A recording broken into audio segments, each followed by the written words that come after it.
My Uncle Raymond died in late October, the kind of cold, bright week in northern Michigan when the trees looked half-burned and the air smelled like wet leaves and wood smoke.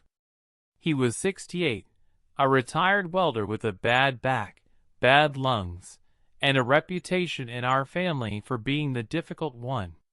He never married, didn't have kids, and hadn't spoken to my mother in almost 11 years.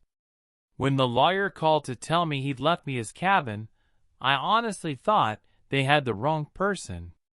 I was 29, living in Grand Rapids, working overnight maintenance at a hospital and renting a narrow second-floor apartment over a vape shop.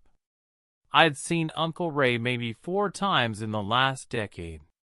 Every Thanksgiving he skipped, every funeral he stood at the edge of, smoking in the cold with his shoulders hunched, felt like a deliberate message. He was family, technically, but distant in the way some men make themselves distant on purpose. The lawyer said the cabin was near Vanderbilt, down a county road with no winter service. It sat on a little under 12 acres, heavily wooded, no close neighbors. The only condition in the will was that I had to take possession in person. That meant drive up, sign the transfer papers the local clerk had waiting, and inventory the property. If I didn't, it would go to the county. I almost said no. Property taxes, maintenance, probate headaches. It sounded like inheriting a second job. But rent was getting worse, my car was 2 payments from repossession, and owning anything in Michigan at my age felt like a prank. So on the first Saturday of November, I threw some clothes in a duffel, borrowed my friend Nate's toolbox, and drove north in my rusted-out Corolla with a full tank and a bad feeling I kept trying to laugh off. The road into Vanderbilt was all gray sky and long strips of forest. Gas stations got farther apart. Cell service flickered down to 1 bar, then none, then one again. At a bait shop just outside town, I stopped for coffee and directions because my map app had frozen 15 miles back. The girl behind the counter couldn't have been older than 19. Nose ring, pink hoodie under a camo jacket. When I gave her the address, her face changed in a way that was subtle enough to make me notice. "Raymond Weller's place?" she asked. "Yeah. He was my uncle." She nodded slowly, like that explained something. "You staying there? Maybe for the weekend." She hesitated, then tore a receipt in half and wrote something on the blank side. "County road turns to logging trail after the second cattle guard. Don't miss the mailbox or you'll end up in the state land. And," she slid the paper over, "if the generator's still there, check the fuel line before you run it. My dad helped him with that thing once." I thanked her, pocketed the note, and was turning to leave when she added, "He always told people not to come after dark." I smiled because I didn't know what else to do. "That a local superstition?" She didn't smile back. "Just what he said." The mailbox was a dented steel thing leaning left on a rotted post. Weller, barely legible through old black paint. The trail beyond it looked less like a driveway than something abandoned to the woods and remembered at the last second. Branches scraped both sides of the Corolla. Twice I got out to drag deadfall off the track. By the time the cabin came into view, dusk had started draining the color from everything. It wasn't really a cabin in the postcard sense. No charming porch swing, no stacked birch by the door. It was a squat, weather-darkened structure with a metal roof and a cinder-block chimney, built for endurance, not beauty. 1 story, maybe 700 square feet. The windows were small and deep-set. A woodshed leaned behind it like it was tired. 50 yards off to the right was a second structure, low and narrow, probably a workshop or storage shed. Beyond that, just trees. Thick balsam, spruce, bare poplar trunks. The kind of woods that looked black long before sunset. The front door was locked, but the key had been included with the lawyer's packet. It stuck halfway in before it turned. The smell inside hit me immediately. Cold ash, old wool, dust, and something medicinal underneath, like iodine or rubbing alcohol. My flashlight beam swept over a table, a recliner, shelves packed with canned goods, and a cast iron stove in the middle of the room. The place was cleaner than I expected. Not tidy, exactly. More like frozen in place. A flannel shirt hung on a hook by the door. Reading glasses sat folded beside an empty mug. One boot tray held a pair of cracked rubber overshoes. I set my duffel down and stood listening. Cabins have their own language. Settling wood, ticking metal, wind pushing it seems. I'd stayed in enough hunting shacks as a kid to know that. But there was another sound under all of it, irregular and soft. Like something brushing the outside wall. I held the flashlight still. Nothing. Then a faint scrape along the siding near the kitchen window.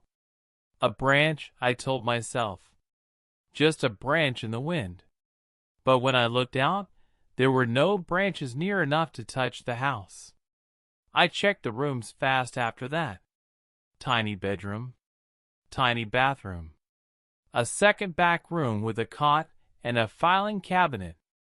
No attic. No basement access that I could find. The power was off at the main, so I switched it on and got 2 dim porch lights, 1 kitchen bulb, and a humming refrigerator that sounded close to death. The water ran brown for 10 seconds, then clear. On the kitchen table was an envelope with my name written in my uncle's handwriting. Not my full name. Just Evan. I stared at it longer than I want to admit before opening it. Inside was a single sheet of lined paper folded twice. If you're reading this, I'm dead or too far gone to explain. The cabin is yours if you want it. Sell it if you must, but if you stay here even one night, follow these rules exactly. Don't improve them, don't test them, and don't ignore one because the others seem foolish. They are not for every day.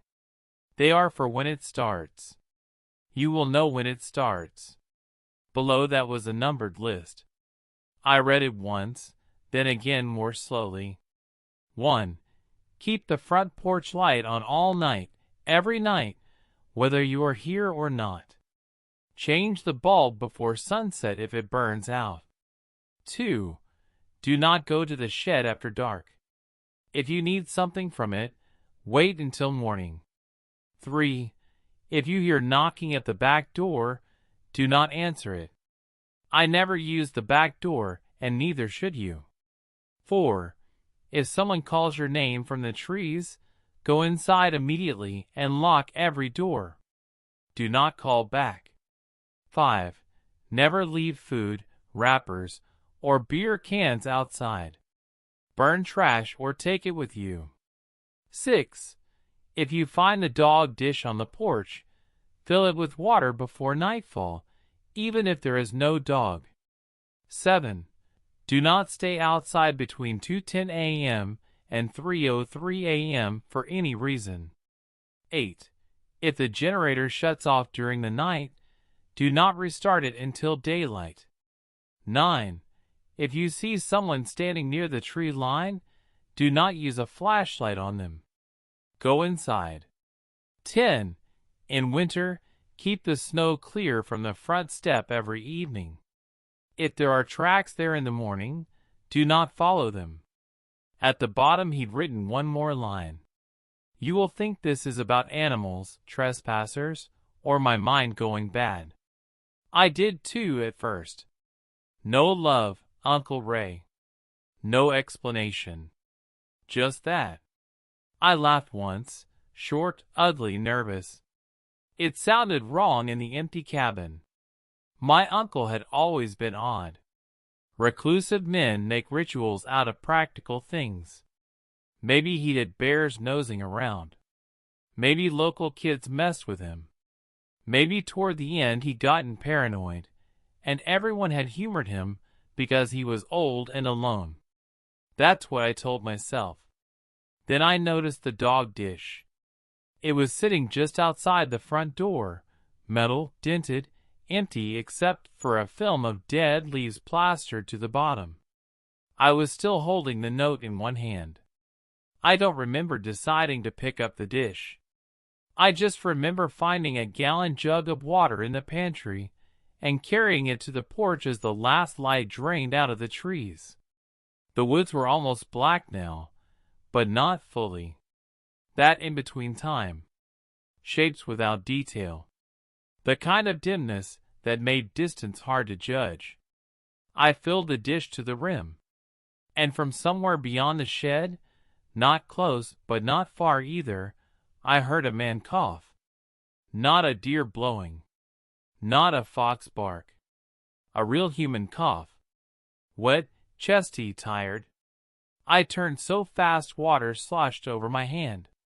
The flashlight was in my jacket pocket. My phone had no service. Every instinct said shine the light, call out, identify yourself. But I looked down and realized I was standing on the porch with my dead uncle's rules clenched in my fist, and for the first time since arriving, I understood something simple and ugly. Uncle Ray hadn't written that list to scare me. He'd written it because he expected me to need it. I backed into the cabin, locked the door, and turned on the porch light. Outside, the coughing stopped. I stood by the door for a full minute with my hand still on the dead bolt, listening so hard my ears started inventing sounds. Nothing. Not the cough again, not footsteps, not the crunch of someone circling the porch. Just the ordinary noises of a cold place settling into night. The refrigerator kicked on with a tired rattle. Wind moved through the spruce and made the metal roof whisper. Somewhere farther off, maybe down by the low ground, a branch snapped. I told myself I'd done the smart thing. Remote property. Unknown person outside. No signal. Lock the door and wait. That explanation worked for about 30 seconds. Then I made the mistake of looking at the note again. The rules hit differently once there had actually been a sound outside. They stopped reading like the delusions of an old man and started reading like instructions written by someone who had been forced to simplify a long, ugly experience into 10 points for the next person. What bothered me most wasn't the wording. It was how practical he'd been about it. Not dramatic. Not mystical. Just specific. I read them a third time and found myself checking things off without meaning to. Porch light on. Yes. Shed after dark? Not happening. Back door? I hadn't even looked at it yet. Food outside? No. Dog dish filled? Yes. That last one gave me a cold, irrational shiver. I kept picturing some old hunting dog padding out of the woods, ribs visible under gray fur, stopping to drink from that bowl on the porch as if it had been doing it for years. But there hadn't been any barking. No tags hanging on a hook. No leash. No dog bed. I finally made myself move. The cabin had 2 lanterns in the pantry and a coffee can full of batteries. My uncle had labeled everything in thick black marker. D-bats, matches, filters, rags. In the drawer by the sink, I found a loaded .38 wrapped in a dish towel. That should have made me feel better. Instead, it made me feel like I'd just discovered confirmation that he had, at minimum, been scared of something real. I'm not much of a gun person. My dad hunted when I was a kid, and I'd learned enough to be careful, but that was it. I checked the cylinder the way I remembered from him teaching me in the garage when I was 12, then set the revolver on the table within reach. By 7:30, full dark had sealed itself around the cabin. You get a kind of darkness in the woods that people from cities don't really know. It's not just the absence of streetlights. It's the absence of reflected light, distance, reference points. Stand at a window, and there is nothing looking back, but your own face floating over a sheet of black glass. I heated canned chili on the stove, ate half of it, and didn't want the rest. The scrape I'd heard before kept replaying in my head. So did that cough. I considered driving back to town and getting a motel, but that meant a 25-minute crawl down the logging road in full dark, and suddenly that sounded worse. At least here I had walls, locks, and a loaded revolver I hoped not to use. Around 8, the first knock came. Not at the back door. At the front. 3 taps. Hard enough to be unmistakable. Knuckles on wood. I froze with the spoon halfway to my mouth. The second set came 5 seconds later. Same rhythm. 3 knocks. Every part of me that had been raised to answer a door, help a stranger, not act crazy, came online all at once. Maybe someone had seen my car. Maybe it was a neighbor checking in. Maybe it was the owner of that cough, needing help. Then I remember the girl at the bait shop asking if I was staying there. I set the spoon down and moved as quietly as I could to the front window. There was a curtain, but it was thin enough to glow around the edges from the porch light. I crouched and tried to angle for a view. At first, I saw only the porch post and the warped planks. Then boots. A man's work boots, brown leather, wet with mud, toes pointed toward the door. My stomach tightened so fast it hurt. I slowly straightened just enough to see higher. Jeans. An old tan coat. Hands hanging at his sides. And that was all I could make out, because he was standing just beyond the direct spill of the porch light, close enough to knock but far enough that his face was a blur under shadow. He knocked again. 3 times. Then, in a voice so normal it was almost worse, he said, "Ray? You in there?" I didn't answer. "Truck's gone," he said after a pause. "Saw the light." My mouth had gone dry. If this was a local, then maybe all of this had a simple explanation. My uncle had probably had regular visitors, men who checked on him, brought him propane, helped him cut wood. But why stand off to the side like that? Why not come into the light? Why not say your name? I was still trying to decide when the man at the door gave a little laugh under his breath. "You ain't Ray." My fingers closed around the curtain so hard I felt the fabric strain. He took 1 step forward. For a second the porch light caught his jaw, the lower half of his face, and the skin there looked wrong. Not torn, not supernatural, nothing like that. Just swollen and mottled the way someone's face looks after a hard beating or days in the cold. I couldn't tell which.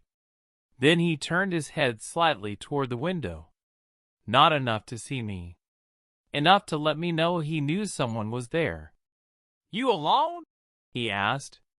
That question decided it for me. I stepped back from the window without answering and picked up the revolver. The man remained on the porch another 10 seconds, maybe 15. Then the boards creaked as he moved away. I waited for footsteps heading off toward the drive. Instead, after maybe half a minute, I heard the faint crunch of leaves along the side of the cabin. Circling. I killed the kitchen light immediately. Then the lamp beside the recliner.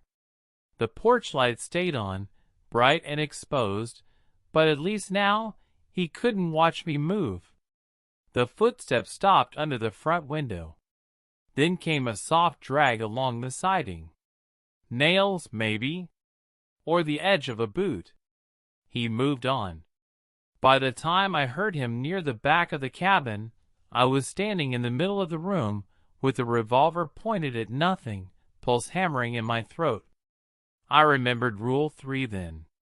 If you hear knocking at the back door, do not answer it. I never used the back door, and neither should you. A minute passed. 2. I thought maybe he'd gone. Then the knock came from the rear of the cabin. Not loud. Just 2 calm, deliberate taps. I backed farther from the short hallway leading to the kitchen and rear mudroom. The cabin suddenly felt too small, its walls too thin. I could picture him standing there at the back door in the dark, one hand raised, listening. 2 more taps. Then silence. Then my own name. Evan. Everything in me locked. He didn't shout it. He said it in a conversational tone, almost gentle, like a relative trying not to wake someone. Evan, open up. I don't know how to explain the effect it had on me. It wasn't just fear that he knew my name. It was the intimacy of hearing it spoken from the black behind the cabin, in my uncle's woods, by a man I had never met. I took 1 step backward. The voice came again, a little closer to the door this time. I just want to talk. No local from town should have known I was there. I'd only arrived that evening. The lawyer's office was in Gaylord. The bait shop girl knew my uncle's place, sure, but she didn't know me. Unless someone had seen me at the county office, asked around, followed me. That was possible. Rational. Ugly, but rational. I clung to that and kept my mouth shut. For a long time, nothing happened. I stayed there until my arms ached from holding the gun up. Eventually I heard the rear steps creak once, then twice, as if someone were stepping down. Then no more sound at all. At 9:30, I dared to turn 1 lamp back on. At 10 I checked my phone. Still no service.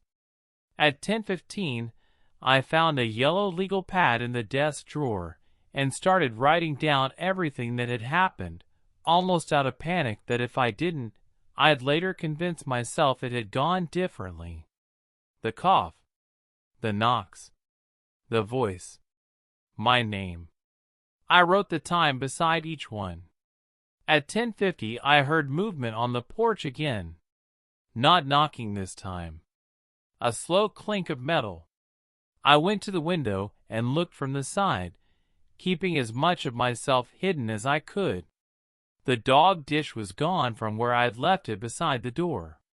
It now sat in the center of the porch, directly under the light. And someone had emptied it. The metal bowl shone wet and bare. I did not see whoever had moved it. I only saw the evidence that they had been there, within a few feet of the door, while I was inside pretending walls meant safety. That was when I finally admitted something I had resisted since arriving. The rules were not a dead man's paranoia. They were a system. A routine built from repetition. My uncle had learned what happened here, or at least some of it, and had arranged his life around surviving it. I checked every lock again, then went to look at the back door for the first time. It was a heavy exterior door with an old slide bolt mounted above the knob, and I could see immediately what my uncle meant about never using it. The threshold was gouged deep, as if something hard had repeatedly struck low against the wood over many years. Not one impact. Dozens. Maybe more. The scars had been painted over, then scarred again. I stood there staring at them until another sound came from outside. Not at the door. Farther out. Toward the trees. A voice, male, distant. Evan. Then from another direction, farther left. Evan. Same voice. Same tone. Not yelling. Calling. A third time, behind the cabin somewhere near the shed. Evan. The revolver nearly slipped in my hand. There was no way 3 men were out there moving that fast and that quietly. No way one man could be in 3 places in under 10 seconds. I knew that. I knew it with the cold, clear certainty you get in emergencies when your brain stops arguing with itself. And still the voice came again, patient as ever. Evan, come here a minute. I turned off the last lamp and stood in darkness, breathing through my nose, until the cabin windows became mirrors and the calling continued from the woods. At 11:12 p.m., I heard something start scratching at the front door from the outside. The scratching started soft. At first it sounded like a branch dragged by the wind across the door. A dry, uneven rasp. But there was no wind strong enough to move anything that heavy, and after about 10 seconds the pattern changed. It became deliberate. Scrape. Pause. Scrape. Low against the wood, just above the threshold. I stood 10 feet away in the dark, revolver in both hands, staring at the door like it might suddenly burst inward. The porch light shone through the thin curtains beside it, casting a pale rectangle on the floorboards. Every time the scratching came, the sound vibrated faintly through that rectangle. Scrape. Pause. Scrape. My uncle's rule about the back door echoed in my head, but this was the front. And something about the height of the sound bothered me. Whoever, or whatever, was doing it wasn't reaching for the handle. It was working along the bottom, like an animal trying to dig under. Except animals don't take pauses like that. The noise stopped. For a moment, the silence felt heavier than the scratching had. I waited, barely breathing, counting seconds without realizing I was doing it. Then came a single knock. Not the calm 3-tap rhythm from earlier. Just one heavy strike. The kind that rattled the frame. I flinched so hard the revolver barrel dipped toward the floor. My heart was hammering so loudly I was sure anyone outside could hear it. Then the voice came again. Evan. Closer this time. Right on the other side of the door. The voice sounded tired. Patient. Almost sympathetic. You don't have to be scared. I felt a strange wave of anger cut through the fear. Whoever was out there had been circling the cabin for hours now, knocking, moving things on the porch, calling my name from the trees like it was some kind of game. I tightened my grip on the revolver. Go away, I said. My voice sounded small in the room. Outside, there was a quiet exhale, almost like a laugh. Ray never told you. I didn't answer. He always said the next one wouldn't listen. A long pause followed. Then something shifted on the porch. Boots scraping the boards. For a second I thought the man might leave. Instead, he leaned closer to the door. I could hear his breathing through the wood. You think I'm the problem, he said softly. Another pause. You're gonna learn different. Then the footsteps retreated. Across the porch. Down the steps. Into the dark. I waited another minute, then 2. No scratching. No knocks. No voice. The silence outside slowly returned to the normal sounds of the woods. But now those sounds felt wrong too.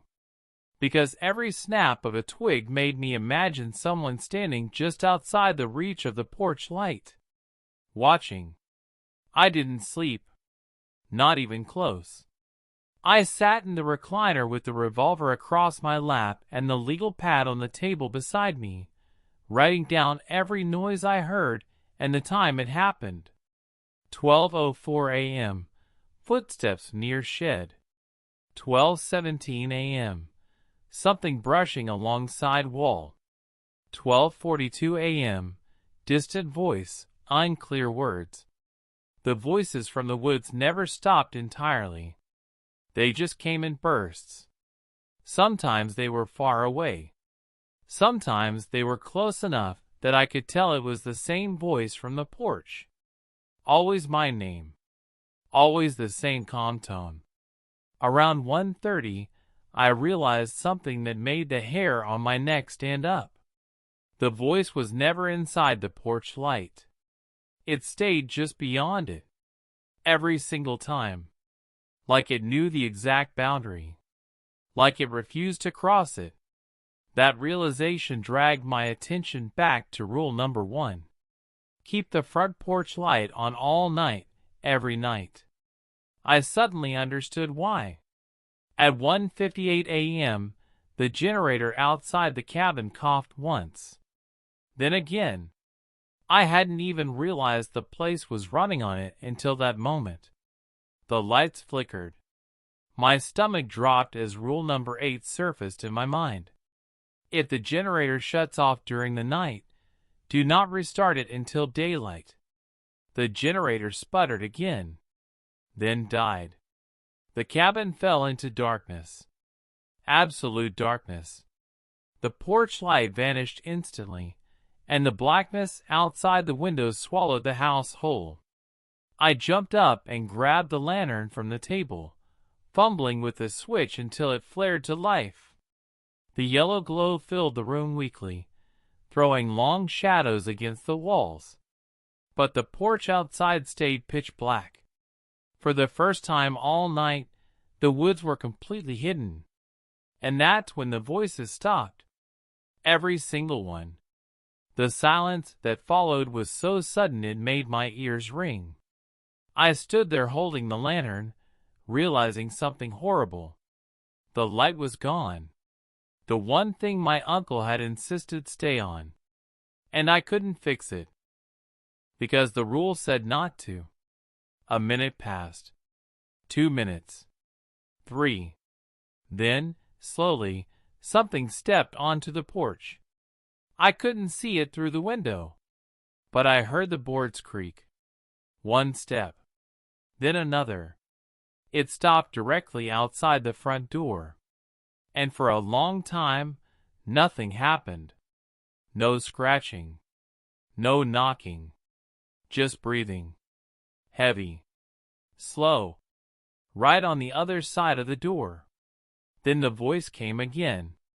But this time it sounded different. Not calm. Not patient. Hungry. "Evan," it whispered. And then something slammed against the door so hard the entire cabin shook. The impact shook the door frame hard enough to rattle the dishes in the sink. I stumbled backward, lantern swinging wildly in my hand, the revolver nearly slipping from my grip. For a split second, I thought the door had broken open, but it held. The wood groaned, the hinges screamed, but the deadbolt stayed in place. Then everything went quiet again. Not the ordinary quiet from before. This silence felt closer, pressed up against the cabin like a held breath. I stood there staring at the door, the lantern shaking just enough to make the shadows crawl across the walls. Nothing. 30 seconds passed. Then something dragged slowly across the porch. Not footsteps. A dragging sound. Like someone pulling the sole of a boot sideways along the boards. It moved past the window. Then stopped. My mind started filling in pictures I didn't want. Someone standing inches from the glass, leaning forward to peer through the curtain, their face almost touching it. I forced myself not to look. Instead, I backed away toward the center of the cabin, remembering another rule. 9. If you see someone standing near the tree line, do not use a flashlight on them. Go inside. That rule had seemed ridiculous earlier. Now it felt like a warning about something very specific. A soft thud came from the porch again. Then the faint metallic sound of the dog dish being moved. My stomach turned. Whoever had emptied it earlier was back. And they were still on the porch. Minutes crawled past. My arm started aching from holding the revolver ready, but I didn't dare lower it. Then I heard something else. Not on the porch. From the woods. Footsteps. Lots of them. Slow. Crunching through leaves and needles. Coming from several directions at once. I felt my chest tighten. There was no way that was one person. The sounds moved closer. Branches snapped. Dry leaves shifted. Then I heard voices. Not shouting. Just murmuring. Low, quiet conversation drifting through the trees. I couldn't make out words. Just the rhythm of people speaking back and forth. Except, something about it was wrong. The voices never overlapped properly. They sounded like the same man repeating phrases at slightly different distances. A strange echo effect. Like recordings playing from different spots. My uncle's note surfaced again in my mind. If someone calls your name from the trees, go inside immediately and lock every door. Do not call back. I was already inside. But now the voices were getting closer. Closer to the porch. Closer to the cabin walls. Then one voice spoke clearly. Light went out. Another answered from farther left. He's still inside. Then from behind the cabin. Ray kept it running longer. My throat tightened. They knew my uncle. Or at least they knew about him. A shape passed across the window. Just a shadow. Tall. Thin. It moved quickly across the faint glow of my lantern through the curtain. Someone walking along the porch. Then another shadow crossed. A second person. My pulse started racing. There were at least two. Maybe more. A hand brushed lightly against the front door. Not knocking. Just resting there. Then came the voice again. The same one that had spoken earlier. Only now it sounded closer to the wood. You should have fixed the generator. I didn't answer. Ray learned that lesson the hard way. Another voice from the yard said quietly. He lasted a long time, though. Then a third voice, almost amused. Yeah, but the rules don't work forever. Something shifted outside. Footsteps spread out across the porch. One set moved toward the window. Another toward the steps. A third toward the side of the cabin. I realized they were surrounding the house. My heart pounded so hard it made my ears ring. This wasn't some random trespasser anymore. These people knew the place. They knew my uncle. And they were patient. Very patient. Then suddenly, a loud clang echoed from somewhere off to the right. Near the shed. The voices stopped immediately. Every footstep froze.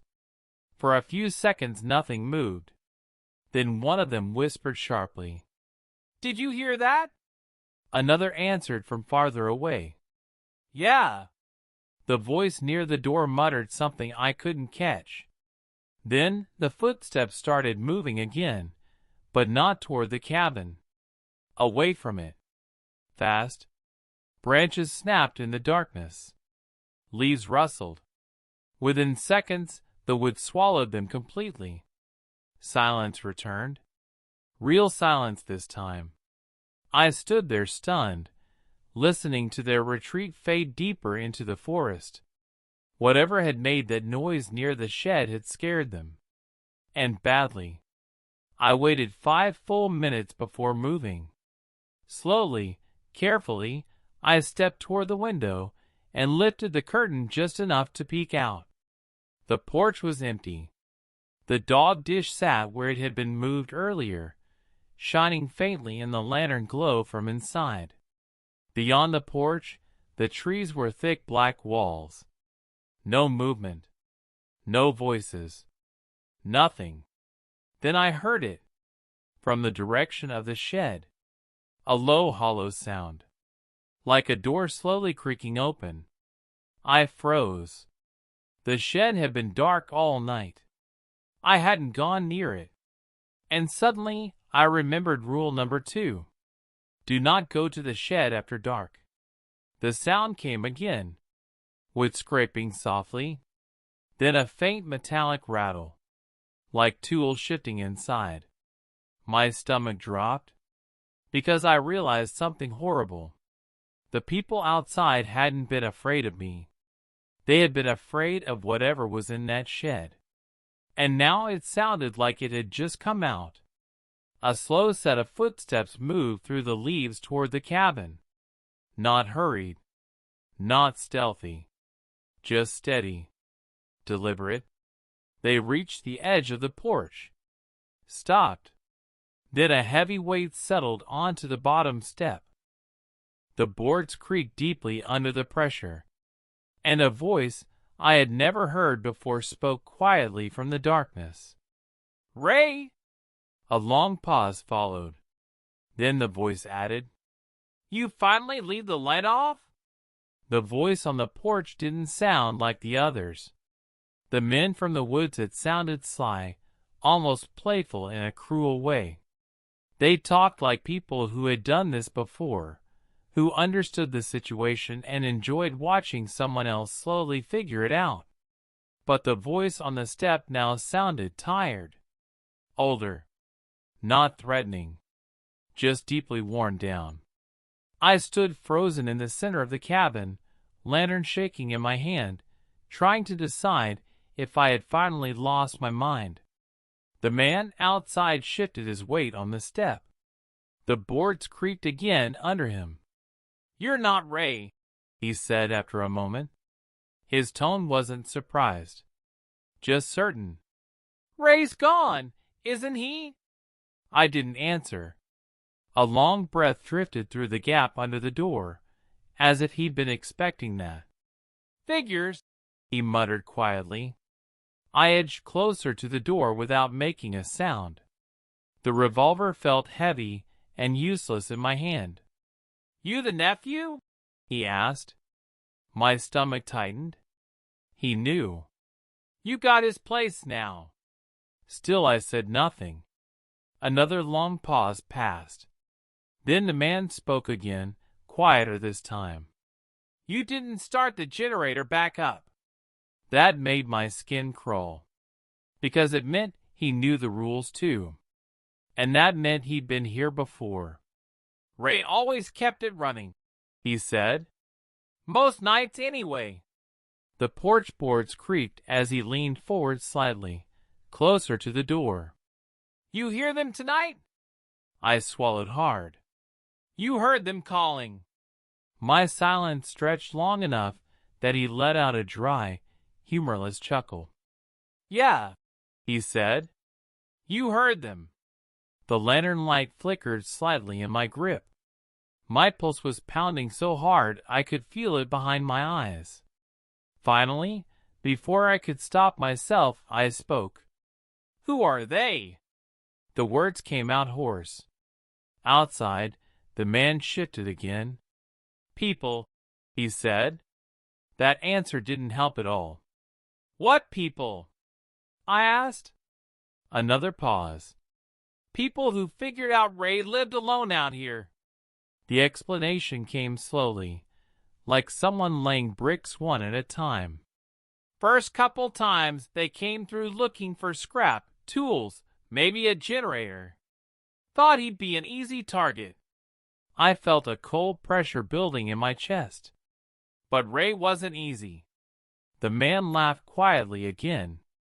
"Man was stubborn as hell." The porch boards creaked as he leaned back. "First night they came, He chased them off with that .38 you're probably holding right now. My grip tightened instinctively around the revolver. They came back, though, he continued. Different nights. Different groups. Word spreads in places like this. The pieces were starting to slide together in my mind. The voices. The circling. The calling my name.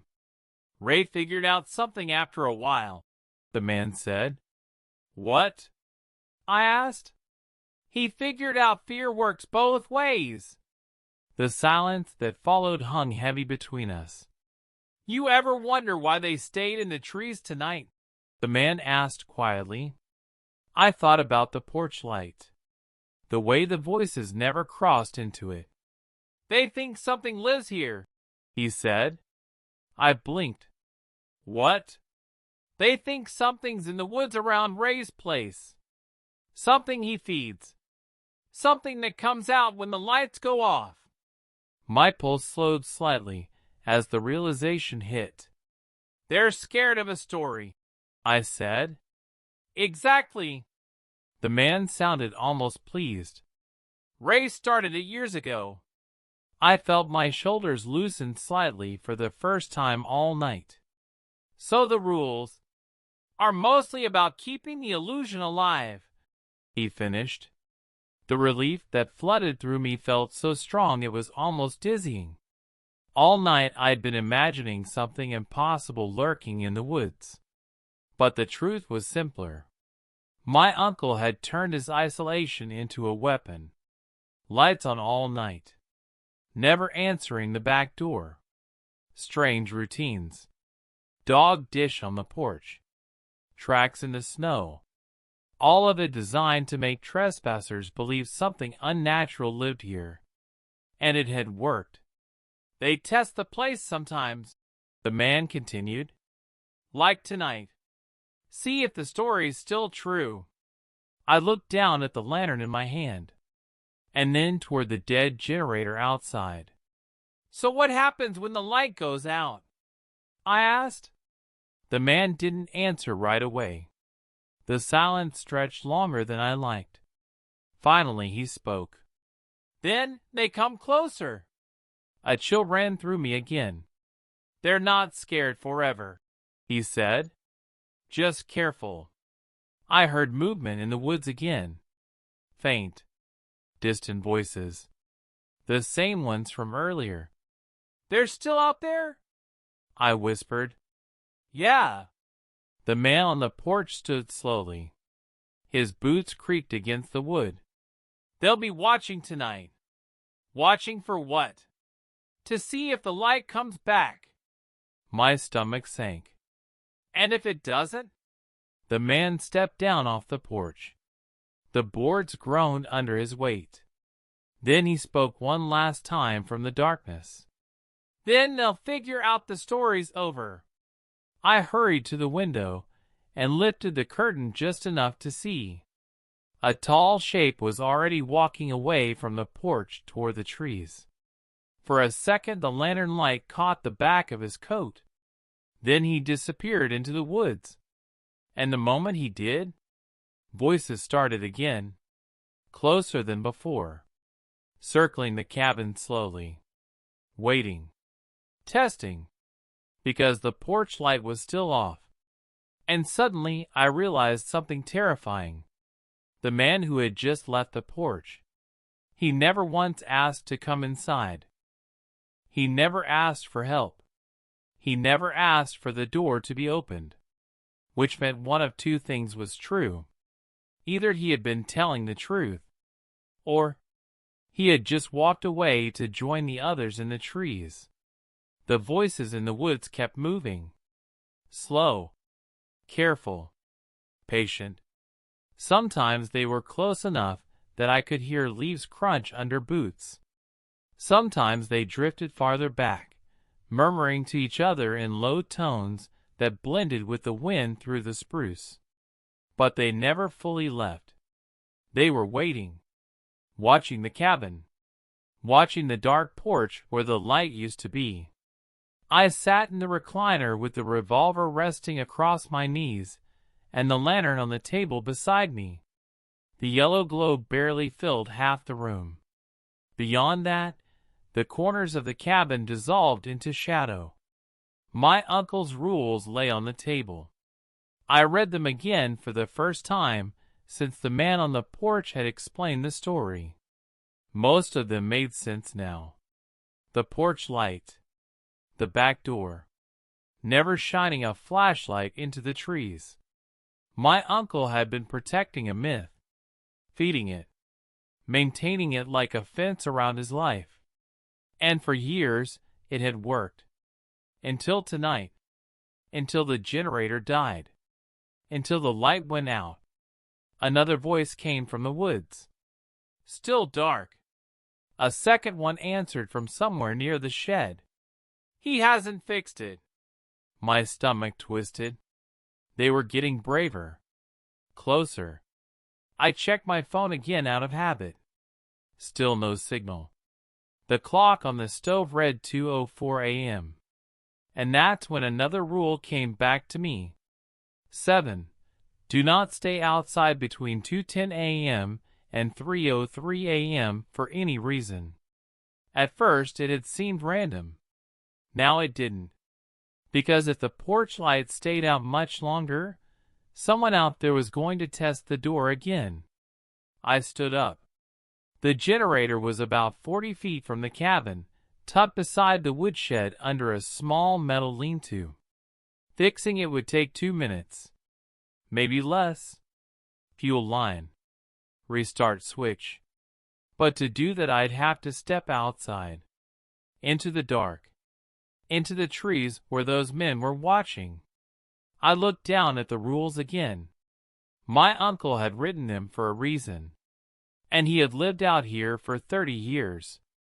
Long enough to know what worked. The clock clicked to 2:08 a.m. 2 minutes. My pulse started hammering again. Because suddenly I realized something. The rule didn't say don't leave the cabin tonight.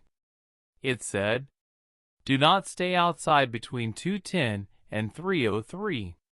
Meaning he must have gone out before that window plenty of times. To fix things. To reset the generator. To keep the illusion alive. I grabbed the revolver. Picked up the lantern. Walked to the front door. The voices outside went quiet immediately. They had heard me moving. My hand hovered over the deadbolt. My uncle had spent decades training these people to fear something in these woods. If the light came back on, the story would live another night. If it didn't, they would eventually stop believing. And once that happened, this cabin would just be a lonely man's house in the woods. An easy target. I took a slow breath, unlocked the door, and stepped onto the porch. The cold night air hit me immediately. The lantern cast a weak circle of light across the boards and down the steps. Beyond that, black forest. Total silence. I walked carefully toward the generator. Every step sounded too loud. Leaves crunched under my boots. The shed loomed beside me, dark and quiet. For a second, I remembered the sound from earlier, the door creaking open. But I didn't look at it. I focused on the generator. Fuel line. Primer. Switch. The machine coughed once, then roared to life. The porch light snapped on instantly. Bright. Harsh. Cutting through the trees like a spotlight. And from somewhere in the woods, I heard running. Multiple sets of footsteps crashing away through the brush. Branches snapping. Voices shouting to each other. Retreating fast. The myth had worked.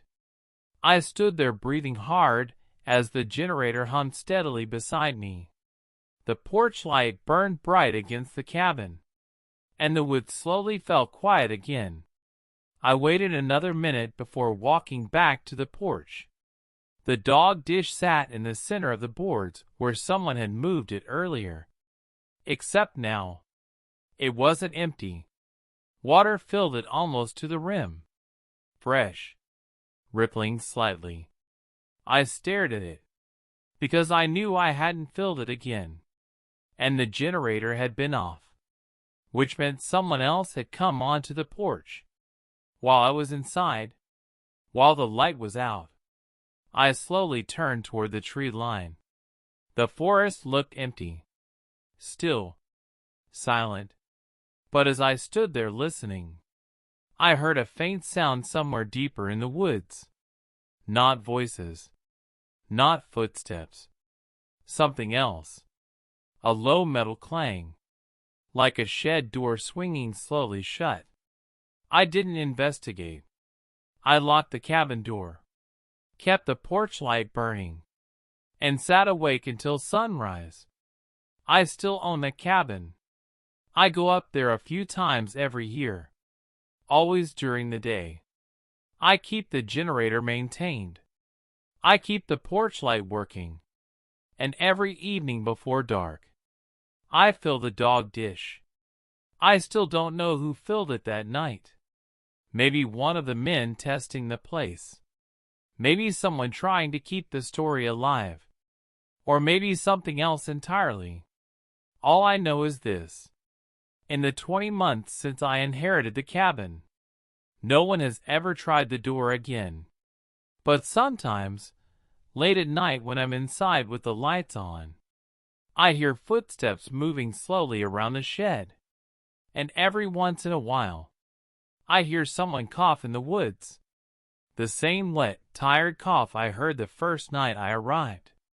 And every time that happens, the dog dish on the porch is empty by morning.